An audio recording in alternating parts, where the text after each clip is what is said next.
Вот смотрите, идет такая ровная плитка, идет, ровная плитка заходит в кухню, хренак по диагонали пошла. А знаете зачем? А это когда у вас в кухне ни на этой стене, ни на этой, нигде нет телевизора, чтобы было что посмотреть и чем гостей удивить. Других причин вот так делать я не вижу. Куча лишних подрезок, огромный перерасход материала.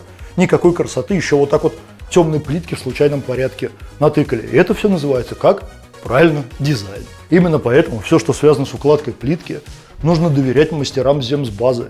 Они даже при наличии дизайнера такой дичи никогда творить не будут, подскажут и уберегут. Запомните земсбаза.ру, а дизайнеров потихонечку вот как-нибудь вот так вот и бегом из этой квартиры. До свидания.